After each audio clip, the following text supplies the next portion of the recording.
Hello everybody, welcome back to another episode of P3 where progression is the obsession. Today's guest is Jill Martindale. She is the rim queen for Velocity Wheel Co., a flat track jammer and roller derbyer, MTB's Elsa, and ultra endurance pro racer. But before we meet Jill, we'd like to go over some announcements and the usual plugs. So Brian, what's up? First of all, I just want to say that this was a blast. We had a really good time, and we only caught about 50% of it while we were recording. There were stories and stories for days, and we will definitely have Jill and her husband Dan back on in the future. As far as official business, I have added our Thursday night Zwift rides to our link tree, and I have also added our Discord link to our link tree. So if you would like to join our Discord and us on Zwift rides, or even if you don't want to ride Zwift and you just want to make fun of us while we do ride Zwift, join the Discord and talk to us. It's a good time. We're going to try to be Thursdays at 7 until it gets nice enough outside to go back to ride and grill out there. Also, we have the YouTube channel, which has the podcast on it now, so you can listen to an audio version of the podcast on YouTube while you're at work. I'd like to thank our sponsors, the Building Blocks Foundation, buildingblocksfoundationinc.org. Get those donations in. We are helping speech for underprivileged populations in the greater Grand Rapids area, trying to make sure everyone has an equal shot at succeeding in life. We have our live Q&A at the WMMBA meeting on January 23rd at City Built Brewing, which will be a ton of fun. And a little bit on a bummer note, right before this episode, I was at a funeral for a good friend that I had not talked to in way too long. And I just want to say that you never know how long you're going to have with someone. So take the time and call them if you're thinking about them, because you may regret it later. Kellen? Yeah, check out our merch store. We got tons of stuff in there. We got jerseys, we got can koozies, we got shirts with short sleeve, we got shirts with long sleeve, we got shirts with no sleeves. We got shirts even designed to keep you warm and have a hat built right in. Some may call it a hoodie. But spend that money that Grandma just gave you for Christmas on some clothing. Make yourself look good. We appreciate anything you guys buy from there. It supports us. It goes right back in the podcast and make it better. Thanks, Kellen. Yes, do check out our merch. Check out our sponsors. Give a shout out to one of those friends you haven't talked to in a while. Also, come see us at the WMMBA meeting on January 23rd and join us on Zwift. And now let's get into the podcast with Jill Martindale.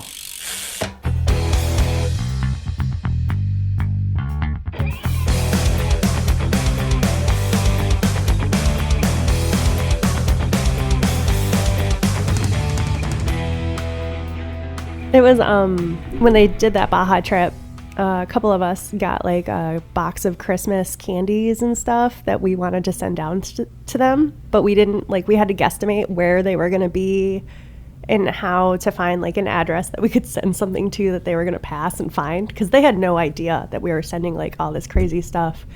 So we had our friend Santiago, who's from Mexico, call around and find a bike shop and figure out the address. And I'm awful with like international shipping, and so like Santiago like hooked it up and like called this bike shop and like spoke Spanish and figured everything out and got these people super riled up to see the Yackers. And so we like sent this box down, and I decorated it with like pictures of Banders and Pedro. Like the entire box was like just plastered in wrapping paper with like pictures of their dogs. It never made its way to them. They mentioned that. I say the story sounds familiar. Yeah. We heard the other side of it. Yeah.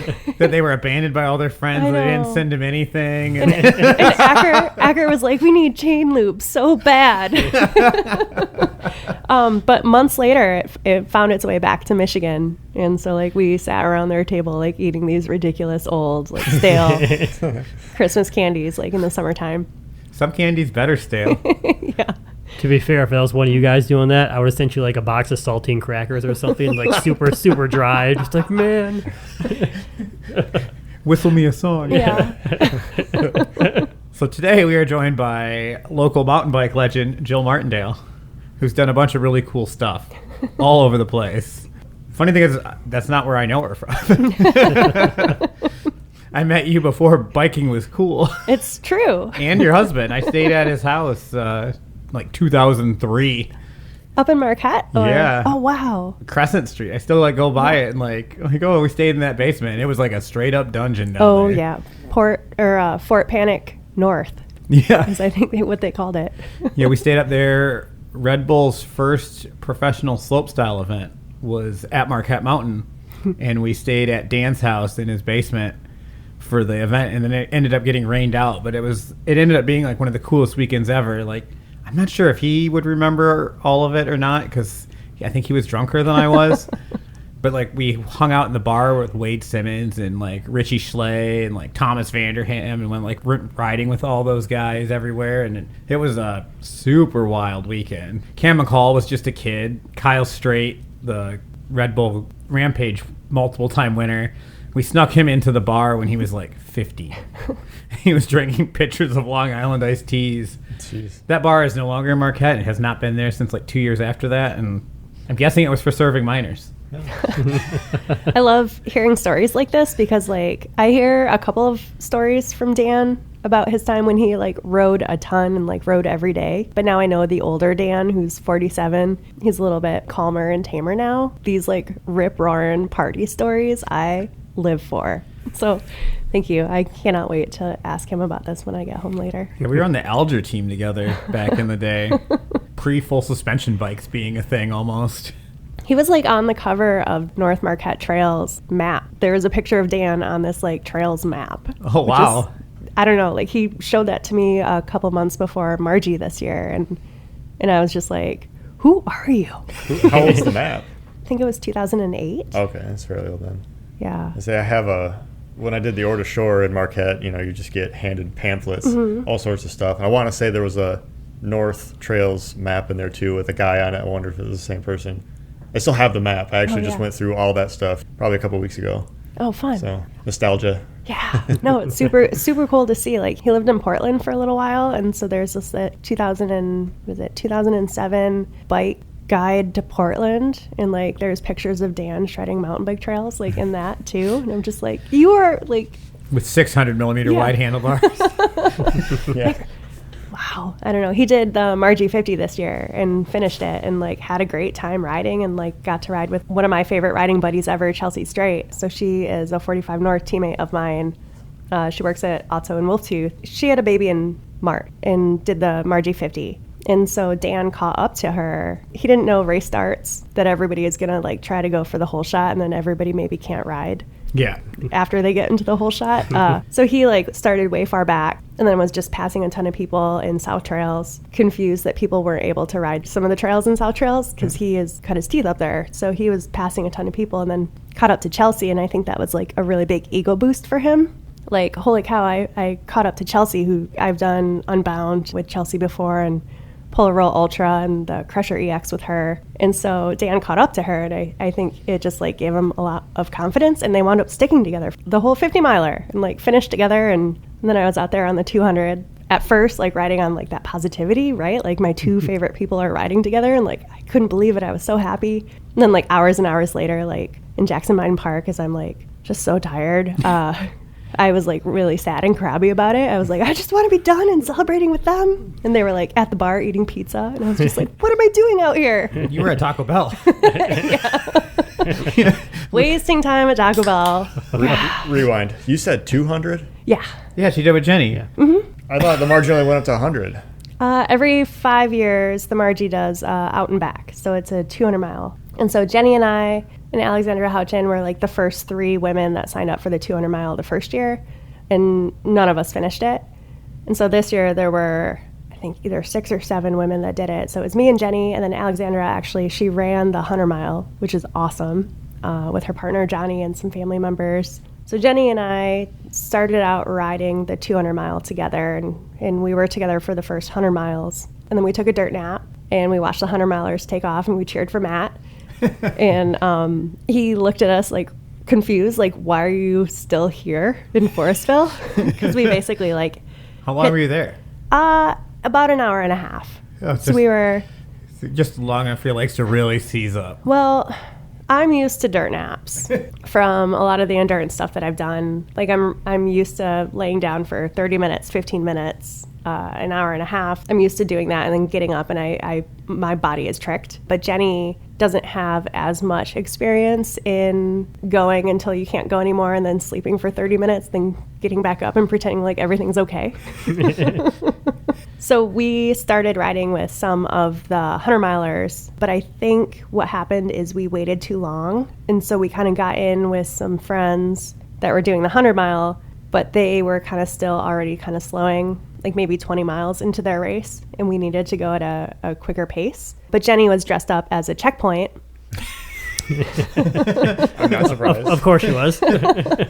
So even though I was getting tired too, like I didn't have the constant questions and people talking and cheering for me. And so Jenny, and she is amazing, was having conversations with these people. And then she told me to continue on without her. And she blamed herself later on and said that like she shouldn't have talked so much, or maybe she needed to practice being a little bit more fatigued, or maybe practice napping more. But I was really proud of us for making it to that first cutoff, because the first year, so 5 years ago, I didn't even make it 60 miles before I was like already making up excuses and I was tired. That was the year that I had that bad concussion at Wallfield. Do you remember that happened? Yeah. I like went back in time. Like I knocked myself out. I was with Julie Whalen and we were pre-riding the Skirts in the Dirt beginner never ever course. And I was turning and talking to her about cheeseburgers or something and knocked myself out on the flow trail on, what's that first line called? No problems. Yes, on no problems. I went down on no problems. And when I woke up, I didn't know who the president was, and I did not know that I was married. Jeez. And Julie was like, we have to call Dan. And I was like, why would we call Who's that Dan? guy that I like? Like, why would we call him? And then, so anyways, that year that I was trying to do the out and back, like I didn't do enough like upper body, and I had tried to like recover from a concussion and recover from like letting on my wrist weird. I didn't have anything broken, but it was very, very obvious that like I didn't have the upper body strength to do the out and back. I got to Rippling River and told Jenny she had to go on without me. And it was like really dramatic. She was like, I'm not going to leave you. And I was like, you have to give yourself the best chance. And I imagine you staying opposite ends of like a creek, yelling this across the creek at each other. What music was playing in the background God, while this I don't was know. playing? Creed, maybe? I don't know. Can you take me higher? We were climbing at the time, so that actually is very appropriate. Oh, it's Margie. I mean, what are the chances you wouldn't be climbing? Yeah. I believe the song was My Last Breath.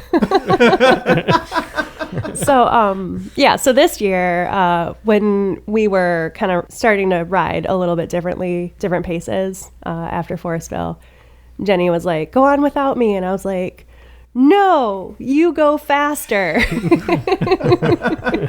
But then I eventually, I remembered how I felt having to like beg her to keep going. And so it was like, as soon as she said we should split up, I was just kind of like, okay, I'll see you later.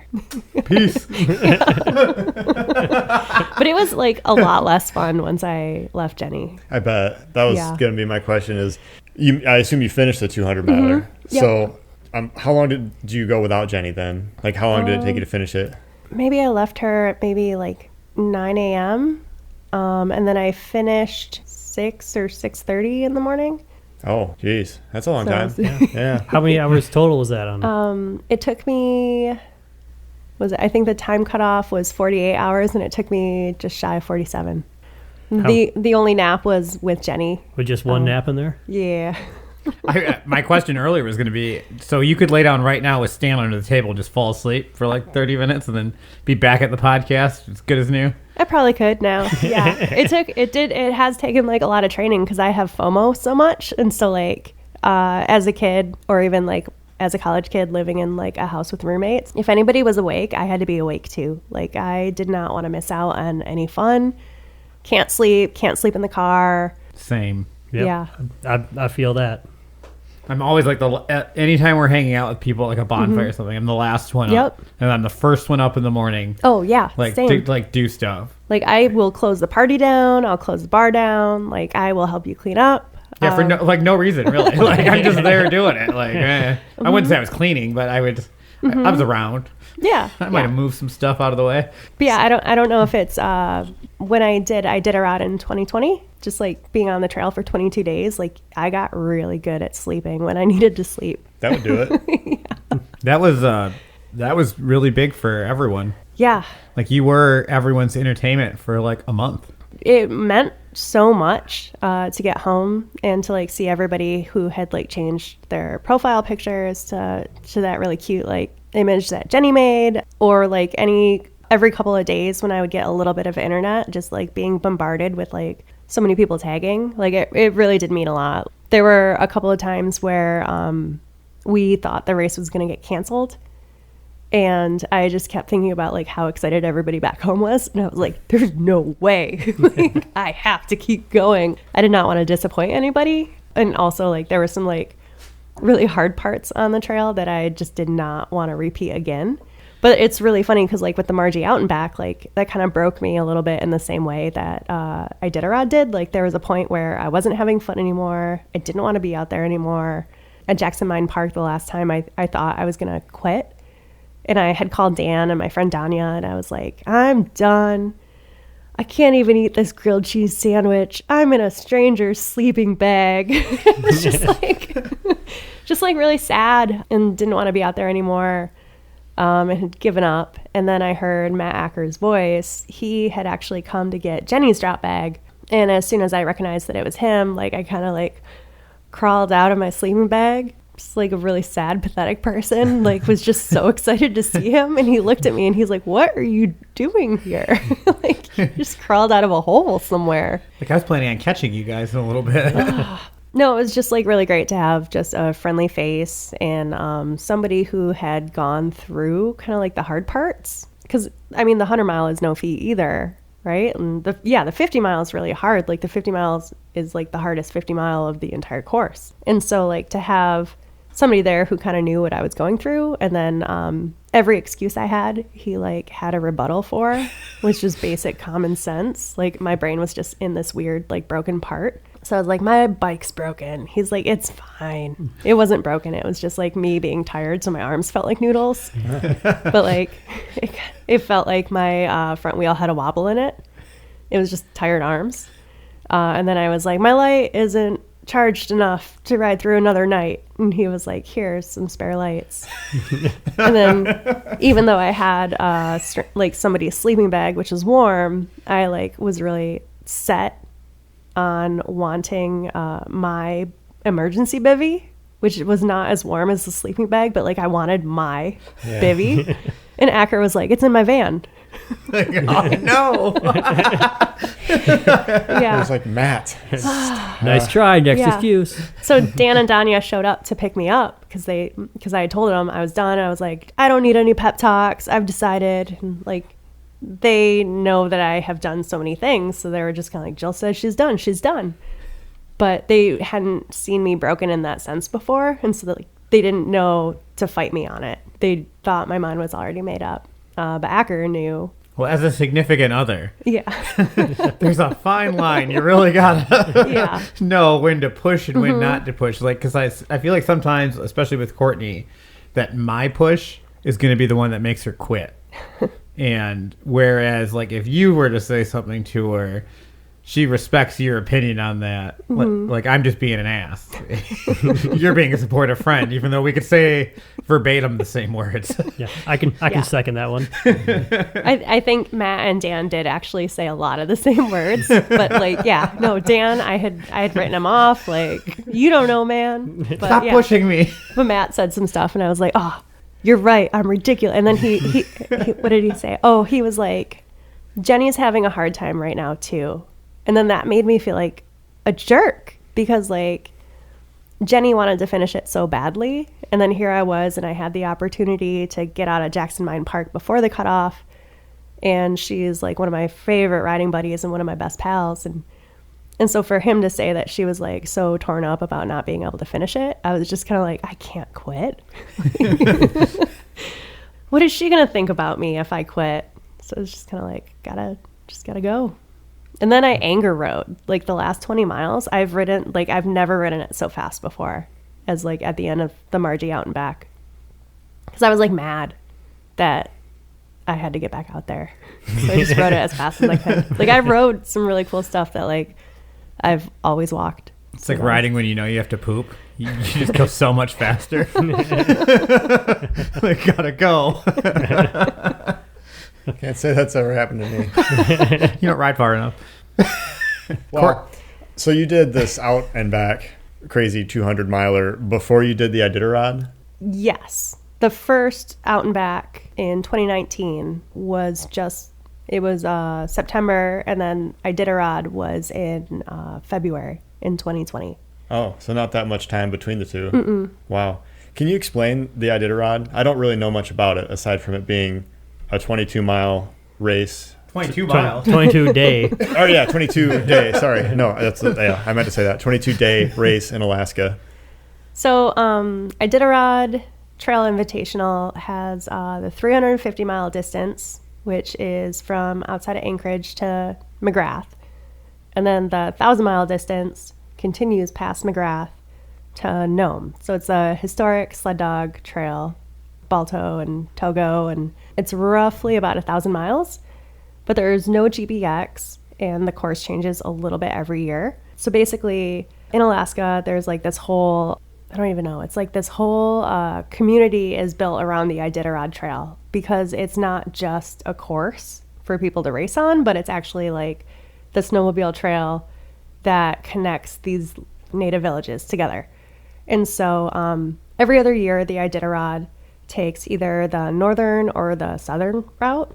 And that is to kind of relieve some of the stress on the villages because they don't get, you're not going to get an avocado out in any of these villages. Like they're so desolate and like hard to get to that you either have to get there through swampland on frozen trail in the winter or fly there by an airplane. Pretty desolate.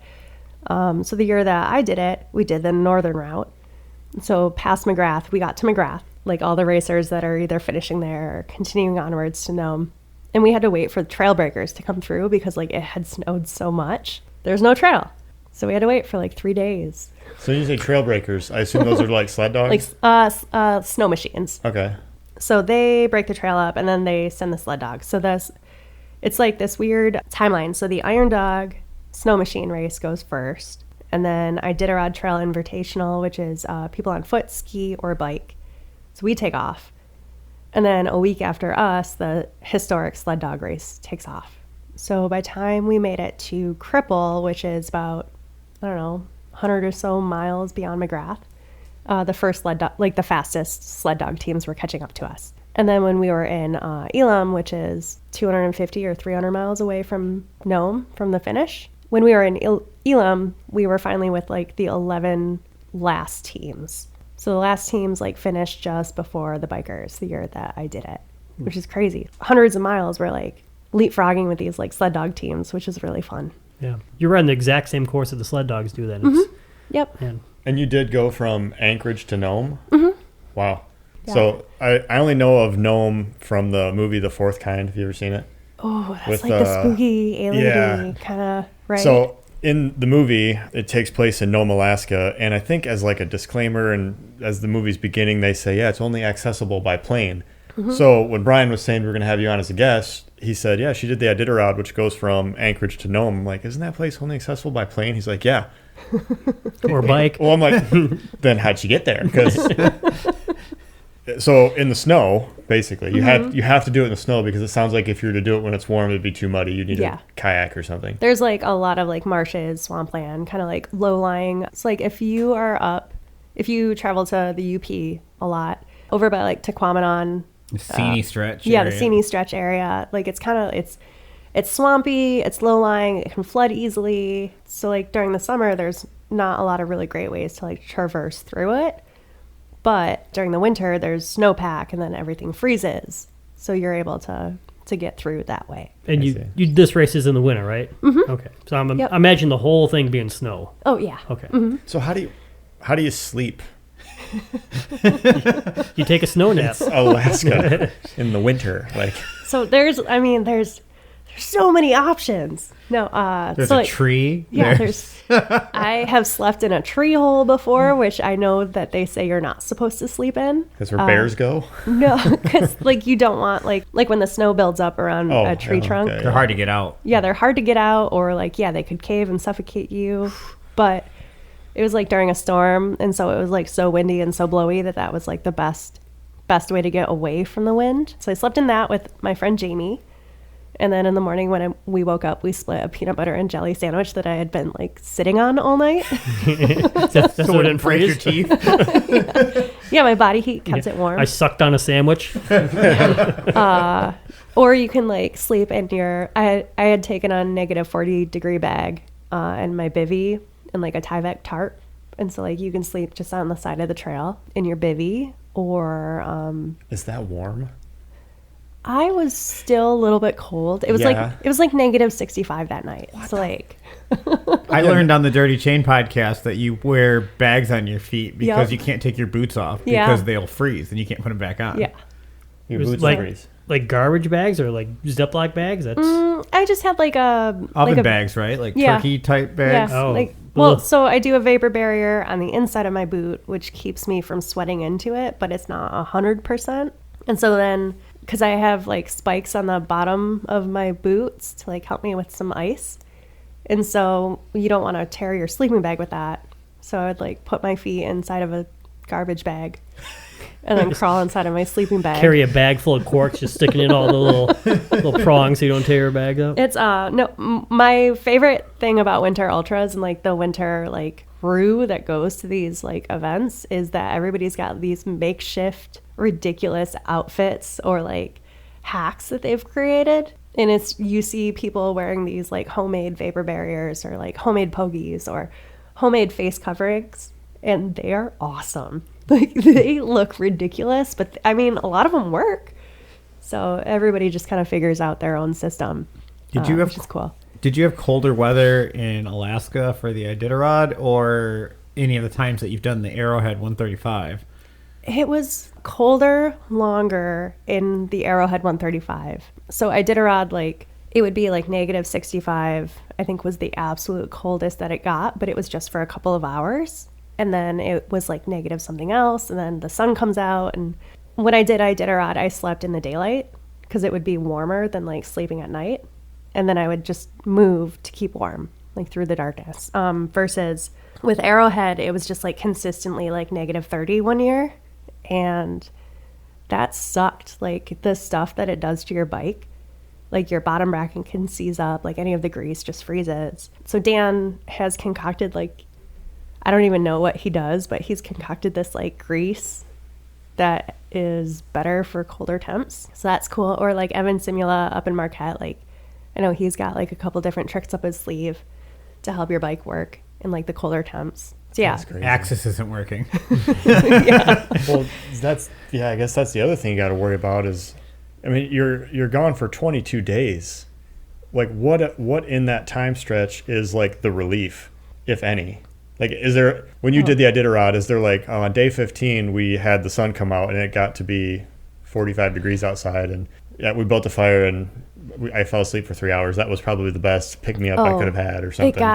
It got so comfy towards the end of the trail because so I was traveling with Peter Inneman and Casey Fagerquist. So every 40 or so miles, there's these shelter cabins, and by law, these shelter cabins have to have like a saw and some like a wood stove. So we were showing up to these like places and like starting these like wood fires and drying all of our gear.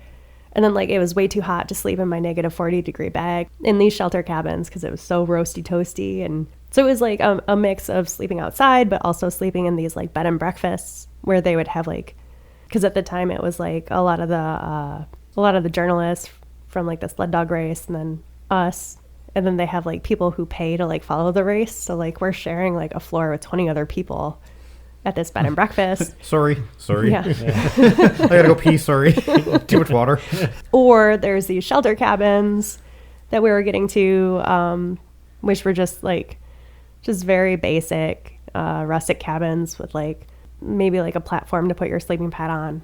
But they were so like warm versus like, yeah, Arrowhead, or the years that I've done Arrowhead unsupported where you're not allowed inside at all. That was a lot harder than like Iditarod, because like Iditarod, you're like, oh, this village is coming up, like I'm so excited, like I'm gonna get this warm food and chocolate milk. Like, Yeah, there's a little bit of an incentive like at the next every 40 miles, like you said.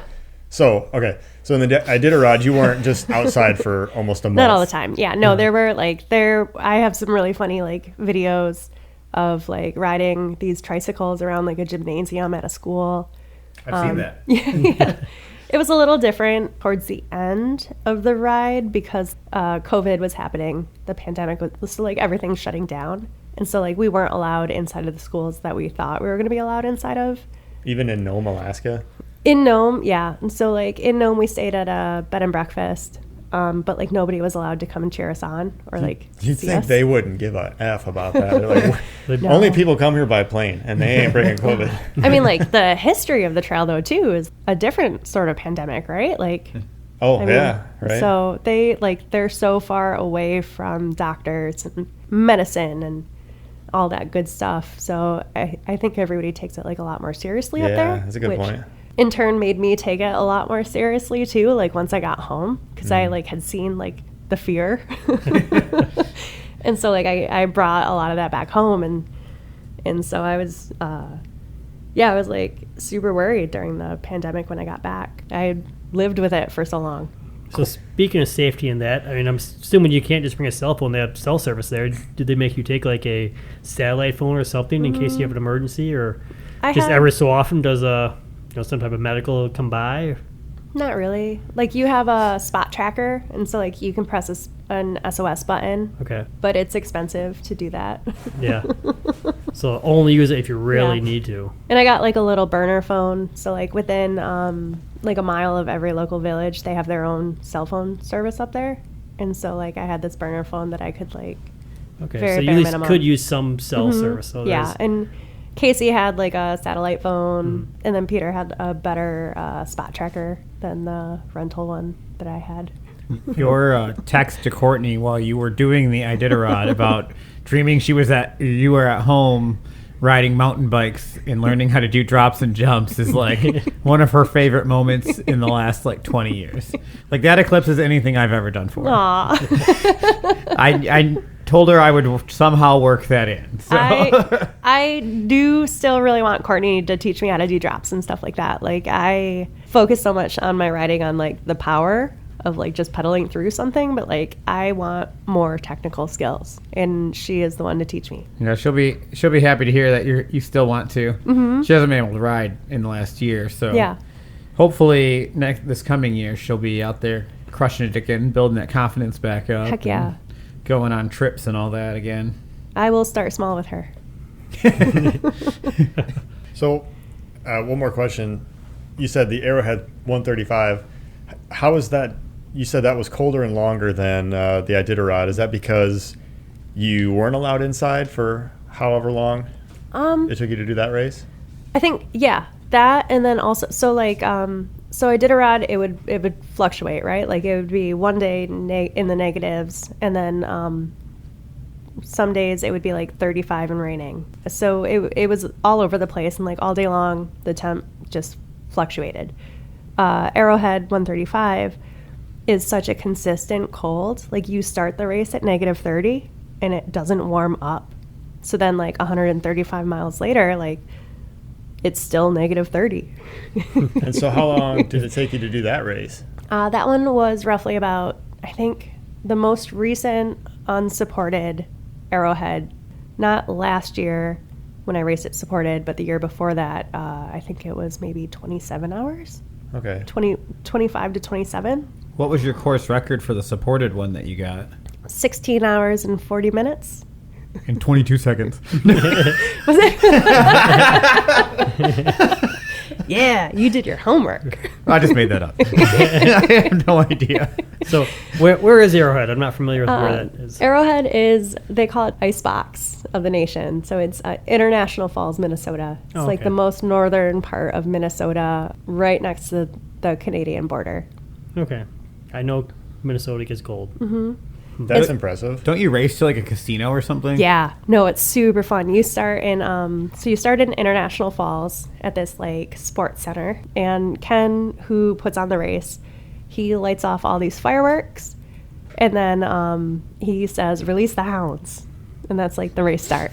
So it's like super fun, really badass. And that course is really fun because it's like the first 30 miles is really flat snowmobile course, so you're just like hauling and going on this like flat course, occasionally like over bridges. And the first aid station is a gas station. So like they have minnows that they sell inside of this gas station, like a real small little spot. And then you keep going and the course gets a little hillier. And then you get to Mel George, where you could stay in a cabin if you wanted to. And then it gets even hillier. And then you get to the ski pole checkpoint, where Embark Maple has been like having like a big bonfire, and it's just like a wall tent. And then you have this really big climb, and then this really fun descent, and then it's flat again, and then you finish in a casino. All while trying not to get hit by snowmobiles. Yeah. But Or get frostbite. Yeah, racing in the cold does not sound like fun to me. Like, if I'm going to do endurance race, it's not going to be in the cold. No. That's a whole other element that I don't want to deal with. It's going to be on Zwift.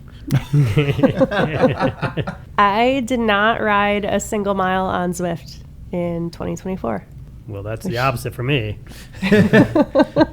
You got something to get Swift? Or? No, I love it. I mean, so I've never actually done it because you have to pay for the membership, Yeah. right? Yeah, you do. Yeah. So I have like a trainer that I'll put on my front porch, and I just listen to music or watch movies, or I'll text on my phone while I'm spinning. So I did a lot of that last year and the year before that. But this year, the weather's been pretty good, so I haven't needed to. And then also this year, I discovered yoga. So I've been like... Is that a new thing? Did that just come out? Yeah. Have you ever heard of yoga? I was going to say real quick, like, if at least for me, I'm Zwifting in the winter because I don't want to ride bikes outside. Mm-hmm. You are not afraid to ride your bike outside. Yeah. So it makes sense that you haven't used Zwift in 2024. She Zwifts in the freezer at the restaurant. I just put my bike on the porch with no, out in the elements and just Zwift in summer because it's too hot for you. Sunday, it was raining, right? And like kind of mushy, everything was melting. But like I wanted to get outside and try. I wanted to try some of my rain gear, so I had to go out for a bike ride outside, and it sucked. I rode 50 miles right here. So for these cold weather races, how do you learn all this like knowledge? Like you survival instincts. You can't take your boots off because your feet will freeze, or stuff like that. Or what grease can I use? Because you could really get into some trouble if you don't know some of that stuff. Yeah. Like one of my questions would be: has anybody died doing these races? I don't think. I mean, they never found the body. There's definitely been like complications of people hurting themselves or getting into situations that they had to get evacuated from. Luckily, knock on wood. So like I practice a lot. This weekend I'm headed up to Marquette. I'm going to go on a winter bike packing trip with Matt Acker and Evan Simula and Brian Geschel, our friend Neil, our friend Jake. So like Jake's done Tour Divide before, and I've been on the 45 North team with Matt Acker, Evan, and Geschel for almost 10 years. So we like to get out and practice, and we use a lot of our gear and put it to the test. So a couple of us ride for 45 North, and they make winter apparel, boots, fat bike tires. And so like just testing it and making sure that you're comfortable with it, but like trial and error. Yeah. Like I make mistakes all the time. Like I've been like trying to start a fire while cold and shivering and like having a hard time with it. You kind of learn what to do and how to stay calm in those situations. I took outdoor survival and improv class with Melissa Workman and Petra Taggart. Monty Wild. Years ago. Like it was so funny. Like we had to make these like shelters and learn like trailside like CPR and how to do a splint. So I guess that's something I've never thought about before is, for like an endurance ride, you carry spare parts for your bike in case your bike breaks, but you also got to carry survival gear for yourself. Like that's even more equipment that you got to carry. It's just like trying to prevent problems before they arise. Eat when you're like first thinking about food instead of like waiting until you're in the hole, or Like if you have an issue with your bike, stop now to fix it instead of riding 20 more miles with like some broken part or something. So it's all been like trial and error. But then also getting out there and practicing it. They got 6 feet of snow in some areas in the UP, and like I haven't been chiming in much on the route that we're doing this weekend. I'm just letting Acker and like Evan figure it out. But like we're gonna get out there and do some weird stuff. But that's gonna make us better in the long run because we're like getting outside of our comfort zone. But it's also really funny because like doing the Crusher, the 350 this year, or the Margie out and back, being more comfortable in the winter makes me more comfortable in the summertime too, because like, oh, at least I don't have snow I'm dealing with right now. At least I can feel my fingers. I'm not freezing. Less gear to bring with you. Yeah, less stuff. Which is funny because like when I did the Crusher 350, which was really 372 miles, I didn't take a warm enough sleeping bag with me. So like the first night we had a mishap. I have a dynamo hub on my Salsa Cutthroat. I had a light that I was planning on using, and in the sine wave beacon too, I was going to use it to also like charge a power bank while I was riding. Dynamo hub that generates electricity as you ride, right? Okay, yeah. Those things are cool. Yeah. So I carpooled with Matt and Jenny to the race start. Matt had taken my front wheel off of my bike and loaded my bike into their van while I was like doing something else. And Acker didn't realize that there was a cap that is attached to the dynamo hubs. So like the Velocity dynamo hubs, like they have caps so they can be like 12, 15 or QR through like axles for the hub. My 12 millimeter through axle cap fell off in Evan's yard somewhere, and we drove 2.5 hours to the race start. And then when we went to put the wheel on my bike, realized that we didn't have this cap. So then I had to borrow somebody's front wheel for the race. So luckily this woman, Ashley, like her husband was doing the race, and she's like, I was going to ride while he's racing, but you can just use my wheel. I was like, oh, thank you. Like, sorry, you're not going to be able to ride for the next 2 days, but like you saved my race. But then I didn't have lights because I was planning on the dynamo lights. So then I borrowed Matt and Jenny's extra spare lights that they had hanging around in the van. They're Night Rider lights. So the first night, the lights that I was using weren't charged all the way, and so they died at like 5 a.m. Like, well, good thing it gets light early up there. Yeah, so it's like I can either use my charged lights that I know that I have, or I can just lay down and take a nap for an hour and a half. So I took a nap until the sun came up, and then like got back on the bike and started riding. But for that hour and a half when I was napping, I was like, man, my 50-degree quilt is not cutting it right now. So the second night, when it started to get dark, I totally thought I was going to have to go into another night. So instead of just like riding through the night with my light that was going to last for 6 hours, I decided I'm going to go into this Dollar General and buy like a fleece blanket and a towel. And I bought myself a bunch of snacks. And then I went to a campground, and I like stayed in this campground, and I took a shower, and I charged all my stuff. And I used this like fleece blanket, which was so cozy. Like I was super glamping. And then in the morning when I woke up, I found like a family, and I was like, do you guys want my towel and my blanket? We'll trade for coffee. So I just kind of like left it with them. But I wound up finishing that next day while it was still like daylight out. So like I didn't even need the lights that I had charged all night. Like I could have just kept riding. But I slept for maybe 9 hours. I was at that campground, which was like such a long, but I still like wound up getting like 13th overall in the long Crusher. So I was really happy with that. But like I just kept thinking like this is gonna help me in like more winter ultras, and this is gonna help me at the Margie out and back. So yeah, I don't know, everything is like training for more. So what do you have on the plans for 2025? I don't know exactly. So Polar Roll Ultra is February. There is a new race in Sault Ste. Marie, Ontario called the Frozen Toe. Oh. And so that is the weekend before Polar Roll. But that one, they have like a 50K. I'm really excited about that one. You should just ride from Sault Ste. Marie to Marquette and then do the race. I think I'm going to be really lame. And Matt like, would. I think I'm going to drive up for the Frozen Toe and then drive home and work for a couple days and then drive back up for the Polar Roll Ultra. And then Mid-South is in March. It's the Mid-South 100. Barry Roubaix 100 in April. Do you announce at that race? Nope, I'll be racing. Have you in the past? Mm-mm. Or is it just Iceman? Just Iceman. Okay. And only twice I've done Iceman now. And I do not know how I got that gig. Because you had this most recent Iceman. We saw you on the hill, and you were trying to hand out hamburgers to the racers ripping That was up the so hill. fun, by the way. I really enjoyed that. Yeah, you just had a hamburger on a rack and trying to shove it in people's mouths as they ripped up the hill. It was awesome because I found at the race start, I found $50 in a Ziploc bag with somebody's like Pepto-Bismol.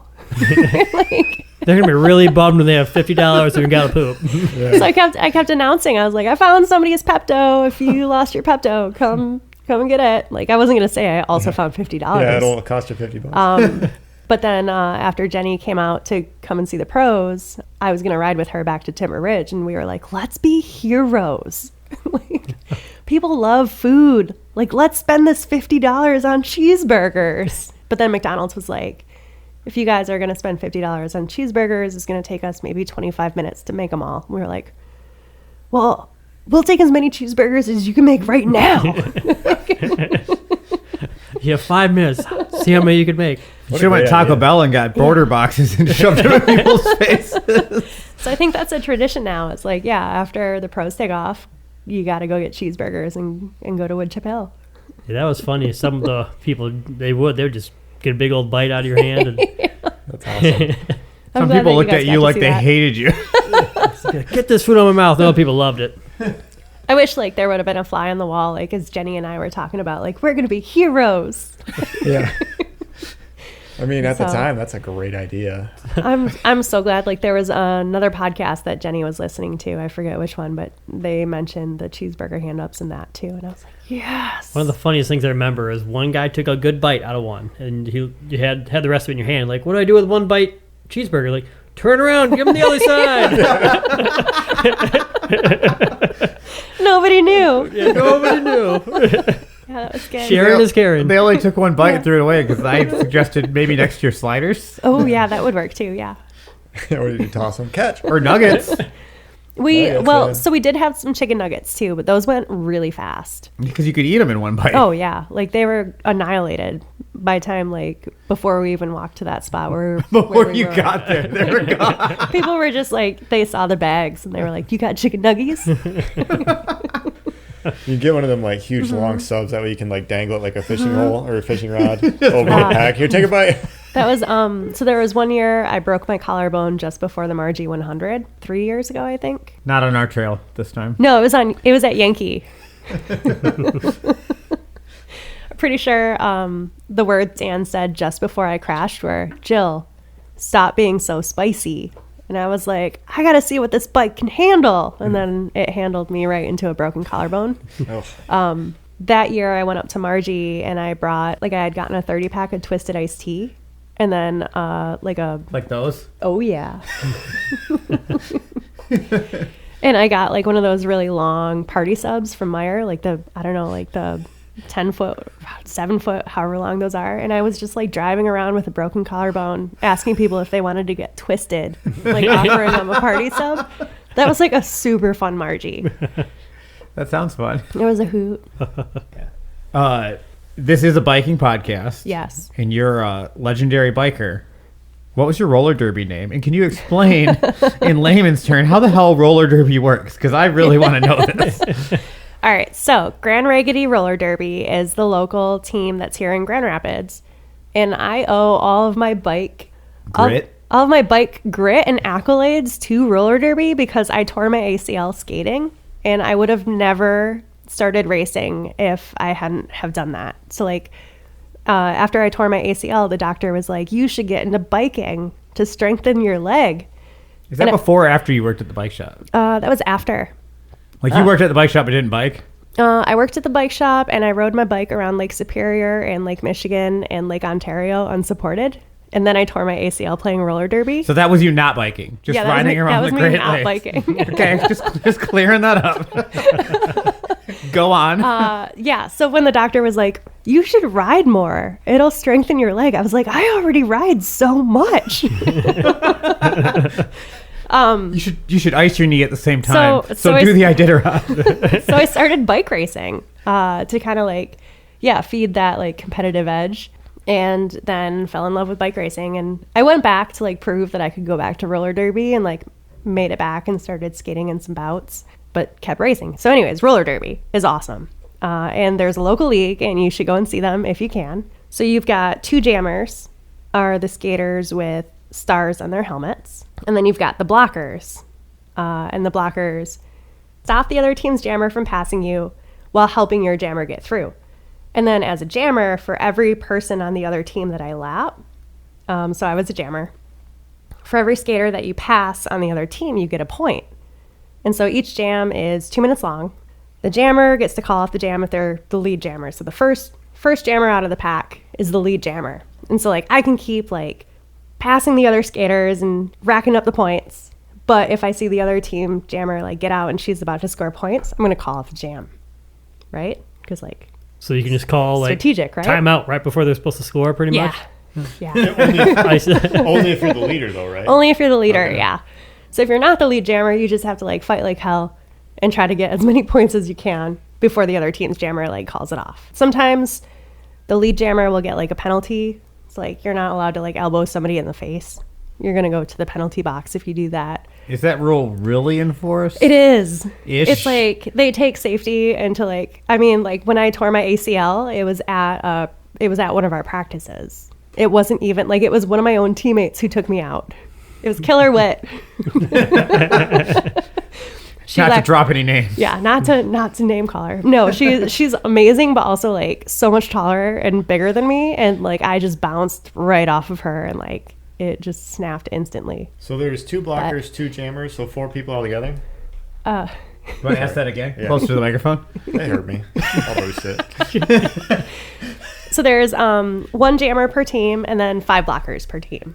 Okay. And so like it gets spicier now. So like 1 blocker is actually called the pivot. And so she wears a stripe on her helmet. And so as a jammer, if I'm having a hard time and the other team's blockers are just like pulverizing me, I can take the star off of my helmet and I can hand it to my pivot. And then boom, she's the jammer. And surprise, like she can go get a bunch of like stars or a bunch of points. Sorry, yeah. Can you remove your stars and stripes and just start slapping them on other people and they... Only the jammer can put her star on the pivot, and then the pivot cannot give it back. What are people that aren't blockers or jammers? Pivots. That's all you are. You're Spectators? a blocker, So there's- blocker, a jammer, a skating official, non-skating official, and the people there to cheer. So how many people are on a team at a time when you're out there then? 4 or 5? It's 4 blockers and then 1 jammer. So 5 people per team. So 10 at a time on the rink. Because the rinks aren't like really big, are they? They're kind of small, or no? This is horrible. I'm like the worst because I don't know. You know more than us. Like, I'm thinking like the Yeah. size of like maybe twice the size of this room. Oh, no, bigger than that. Oh, bigger than that. Okay. Yeah. I'm only basing that question off of the one movie I've seen with roller derby in it, and I can't remember the name of it. Are you talking about the one that Drew Barrymore was in? Maybe it was Whip It? Whip It. Yeah, Whip It. That's it. I was trying to think of the one girl that was in it that was also in. Can you slingshot God, I'm each other? Drawing blanks on movies too. You can. Yeah, you can slingshot. Cool. Are you the character from Juno? Yeah, Yeah. Ellen Page. Yeah. Elliot Page. No, yeah. Yeah. I was thinking of that one because that the movie was what 2008 or something. So funny story is actually Whip It has some Grand Raggedy roller derby skaters in that movie as extras. Oh, really? Yeah. Oh, that's cool. So Jackie Daniels, she lives in Chicago now, but she was in that movie. And then my old roommate who actually got me into roller derby, Katie Batdorf, so she was shutter speed here in Grand Rapids and started the league for Grand Raggedy roller derby. But she was in that movie too. Wow, that's neat. We always cheer them on at the Grand Haven Coast Guard parade when they go by. So, well, you never said what was your roller derby name? Sorry, I was the Morton Assault Girl. Oh, I see what you did there. Heyo. So originally I wanted to be Fleetwood Smac because I love Fleetwood Mac. But so back in the day with roller derby, it was such a small kind of a league, an organization that like if somebody had a similar roller derby name, you had to like write them and ask for permission to like have a name similar to theirs. And the original like person who was close to Fleetwood Smac never wrote me back. So I was not allowed to have that as my roller derby name. Dang it. That's a good Which is one. fine. Because there's this punk band called Jawbreaker. Yeah. And the Morton Salt Girl is like their logo on some of their merch. And so they were also another one of my favorite bands. So it was the Morton Assault Girl. And then everybody called me Morty. Yeah. So you might still, like, at some bike races, like, you'll still hear people call me Morty. Where do they play? Derby? Where is it? Okay. Did you play derby? Where do you Do derby? you skate derby? You called it a bout earlier. Do you fight? They call it a bout, a roller derby Because game. it's Canadian. A boot. A boot, yeah. I don't know. I don't know why. Okay, so the minimum size for a roller derby track that is WFTDA, that's Women's Flat Track Derby Association approved, is 108 feet by 75 feet. So now we know that. So we used to play over by the castle in Granville. In the Grand. Okay. So there was a skate complex there that we used to skate at, and it's no longer in use. And now there's a different one kind of in the same area that they skate at. Okay. So Granville area is where. Yep. They've skated at the Deltaplex before. Oh, too. okay. But like the turns are all banked, right? Like they're not. No, They're flat. It's flat. Yeah. I thought they were banked. They're banked in some areas, but like most That's a areas different it's flat. league. Yeah, it's a different sport. It can't be the flat track roller derby association if it's banked. And you're on like traditional roller skates, right? Not yeah, like rollerblades or anything. the four-wheeled skates. Okay. Yeah. And then like different wheels for skating indoors versus outdoors, and different wheels depending on like polished concrete versus like sports track.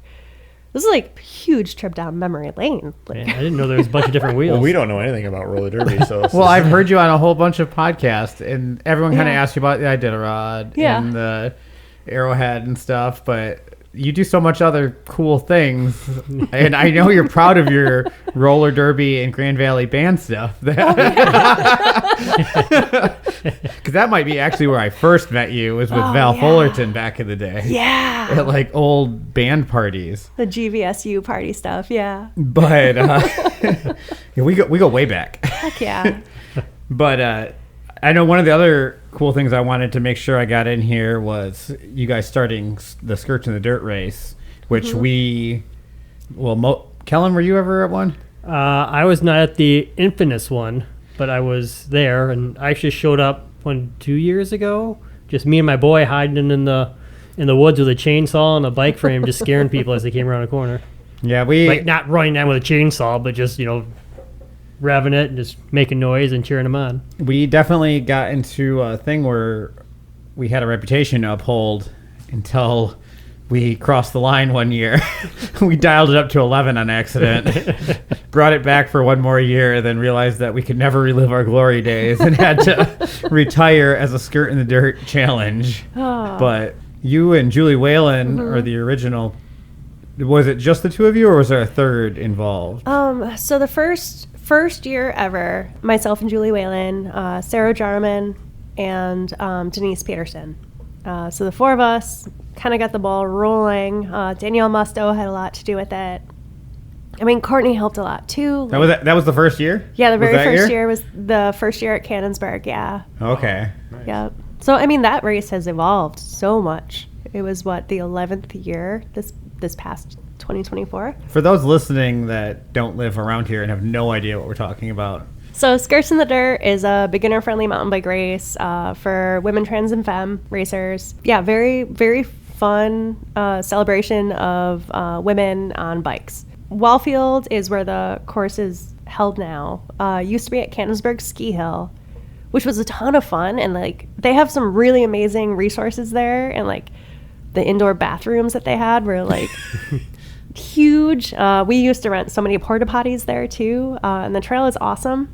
But with the ski hill, there's so much climbing there that it's not super beginner friendly, right? Like, because you wind up getting fatigued before you finish the race. And so, like, the idea is to, like, instill confidence and get people excited and used to racing their bikes, go through, like, the practice of the starting line. You know, pushing yourself is like, but with Skirts in the Dirt, you also have challenges along the way. So instead of just, like, focusing on racing, you have to stop and do a challenge. Stop and there used to be Flippy Cup. That was the evolution though. 'Cause when we first started, before we were pedal progressions, we were just the GR Trail Riders, and we built the skills park in Canonsburg. So the first year we were super excited to help out. We're like, we have this great idea of this challenge.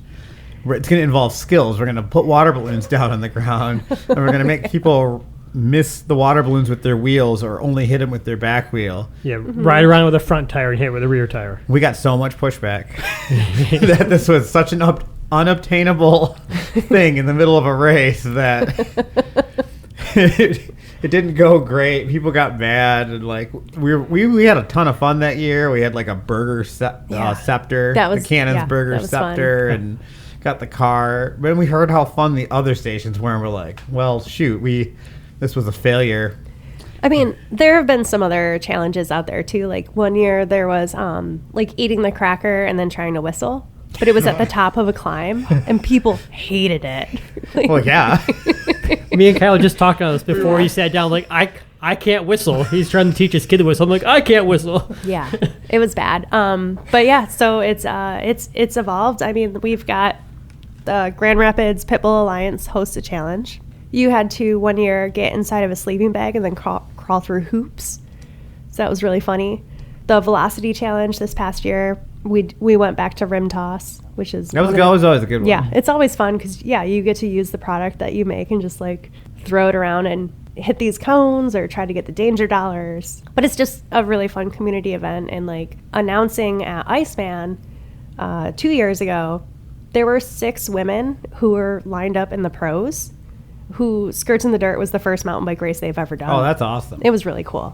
It's like neat to see people get stronger, get more confident, and then come back year after year to volunteer at Skirts or to race it year after year. Maria Diekma and the Lakeshore Mountain Biking Sisters have taken Skirts in the Dirt over. Julie got busy and had to step down, and then I was like, holy cow, working full-time and trying to organize this event, which has gotten big, is really hard too. It's like over the years we've had key players come in and leave, and then it was time for me to step aside too, and so I taught Maria everything that I knew, and then she had this like large group of like over a dozen volunteers who were doing everything that Julie and I were doing, and it was like, whoa.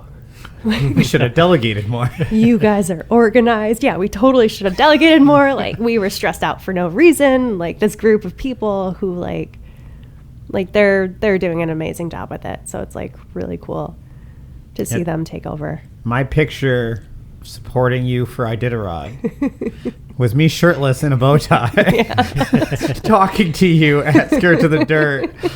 I think I might have had rabbit ears or something on too, or a unicorn horn. My favorite picture of you from Skirts in the Dirt is the one where Julie is like front and center and she's like sitting. Kyle's in that too. Yeah. He's the guy with muscles. Nice.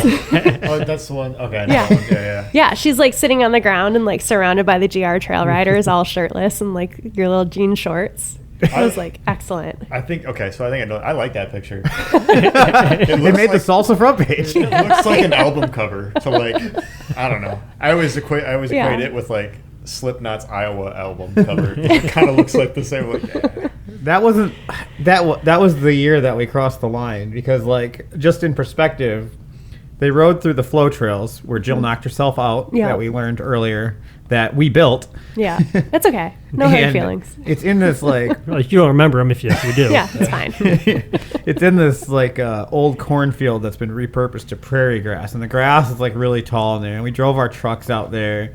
We had towers of speakers out there. You could hear it from the start line, which was more than a mile away. Took hedge trimmers and we cut a speakeasy into the tall grass where we had a full service bar, and we all dressed as Chippendale dancers with bow ties and party shorts. And our challenge was flip cup for the adults and water bottle flip for the kids. When we had little Michael Foster, a couple episodes ago, Michael Foster, who was running the kids challenge for us while we didn't know what was going on at all because we were wasted and pole dancing in the back of trucks. Jeremy, our buddy, broke his collarbone on the way back from the finish. Courtney won the Dirt Divas that year. None of us remember it at all. Like, at all. Did she win, or did she just tell you she won? You just couldn't There's remember. pictures. Oh, she won. There's pictures. I was so proud. She was dressed in a unicorn costume doing Andrew WK out of the woods. I was saying, but the straw that broke the camel's back for what really like put us over the edge is when like there was like a 12-year-old girl that's like said something to her parents like, "Oh, back by all the naked guys." And then we did it one more year, and then we weren't as drunk, and it didn't feel as right. And we're like, it's time to retire. I'm sure you've heard like Julie's side of things. From my perspective, Julie and I are at the start-finish line area, and like the race is kind of winding down, and the EMT, because like, yeah, we're like one of the only races that has like an EMT that actually comes out to be at the race, because we're like, we want to take care of people so much. So the EMT was like, things are winding down, is it cool if I take off? And we're like, sure, yeah, thank you so much, like we'll pay ya, like thanks. And like not even like 5 minutes after that, we get a call that Jeremy had like crashed. And we're like, oh no, we just sent the EMT home. It's like, crap. We were too drunk to go to the hospital, so we took him to Perrin. Oh, perfect. And he ate his salad without arms because like he had a chainsaw accident with one hand and it doesn't really work. And he broke his other collarbone. Oh, no. So he was eating with no hands in a salad at Perrin. I'm pretty sure Susan was like fork feeding him. Someone feed him, or does he just stick his face in a bowl and munching? Half and half. Here's a question for you. How many people have broken collarbones on the Perrin Flow Trail? A lot less than Meryl. I guess technically only 2, right? No. Oh, no, I didn't break my collarbone. Never mind. That's a lie. There were a few. I mean, it's to be expected. Yeah.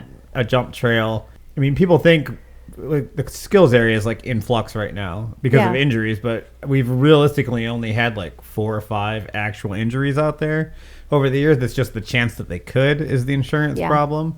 But like a trail like Maple Hill or DTE, you're averaging multiples a week.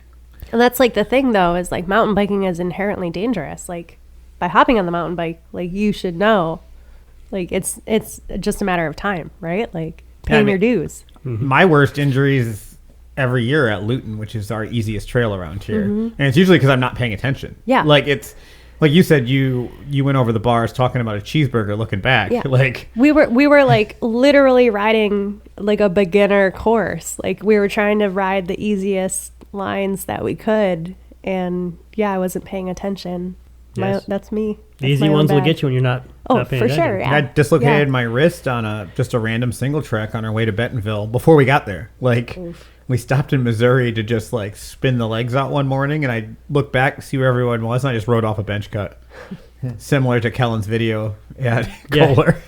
In a similar thing, like you, looking back to talk to someone, we were trying to do interviews, and Brian was looking back, trying to talk into a microphone. We're right off the side of a trail and down a hill. Yeah, in all fairness, I was riding up a hill, holding a microphone, trying to be close enough to Kyle to hold it in his face so he could talk to me, ask him questions, and look back at the camera at Kellen. We shouldn't have been doing that. No, we should have. The trail was this wide. I think it was hilarious for me in the back watching. It was a good choice. Yeah, I'm glad you did. You got it on tape, too. You should probably do more interviews like that. But, okay, we should probably wrap this up. I think we're going to have to have you back on because I literally only crossed out. I didn't even fully cross out. I'm so sorry. No, it's good. If we weren't entertained, we would have like, You're too interesting. Your stories are just, riveting. And it would be good, so I've been bugging you for a while. I'm excited. It was good. It was fun to talk to you guys. Yeah, we appreciate you having you on. Do you have any socials you want to plug? So my Instagram is Bill Fartindale. And then thanks to my sponsors.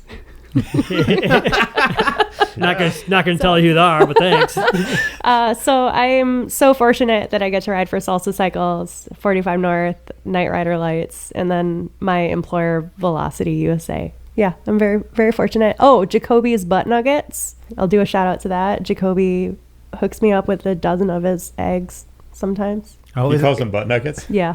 Cool. isn't that the guy that we can't get him to come on the podcast because he doesn't want to, and we've shamed him now in 4 episodes? This guy is going to have such a big turnout if he ever comes on. Aw, Jacoby. What a dude. Nuggets. They're probably delicious too, aren't they? They're like the best eggs I've ever had. I don't know. Jacoby's wife, Becky, is also like incredibly talented too. And she has like very athletic dogs that are like Ellie. One of their dogs is like the fastest miniature Aussie in the U.S. Yeah, they do. Well, they have a dog course, don't they? Yeah, dog agility courses. Yeah. It's insane. I don't know. My dogs are so lazy. I watched that stuff on, like, when we had regular TV. I'd watch that on ESPN or It's whatever. insane. So cool. Well, yeah, thanks a lot for coming on. Glad we could make it all happen. Thanks for getting me out here. It was fun. Maybe next time you could bring Dan. That would be actually really, really fun to hear. Has he like, done one of these with you at any point? Or like, Never. I would love to hear his take on like how his Margie went, but also like old stories from the Marquette days. It sounds like he's got some good ones. Oh yeah. we almost asked Jenny to be a guest host to try to pry stories out of you, which in retrospect, I'm glad we didn't because we got enough out of you. We would have just sat here while you guys talked to each I know. other about funny things. No, she's great. I would actually, that would be fun. I would interview Jenny sometime. That would be fun to watch. All we would be doing is sitting over here is be like, could you elaborate more for the listeners at home that don't know exactly what you're talking about? Go ahead, Callum. Yeah, we appreciate having you on. Everyone, thanks for listening. And like always, guys, remember to keep progressing, keep pushing yourself, and have fun. See ya. Thanks. Bye.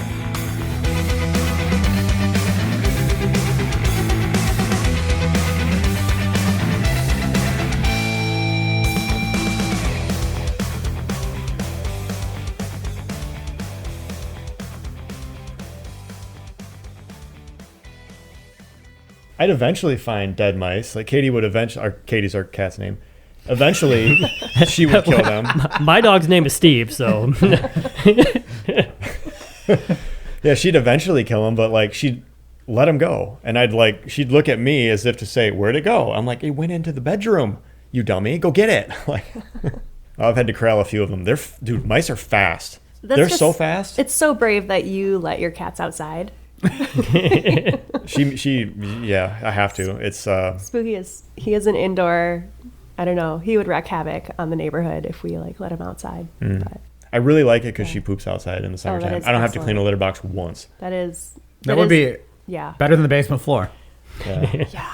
In the wintertime, you gotta, there's litter box duty, which you forget about. But in the summertime, I don't go down there at all to change it. That's the agreement that Dan and I have is I buy the cat food and he cleans the litter box.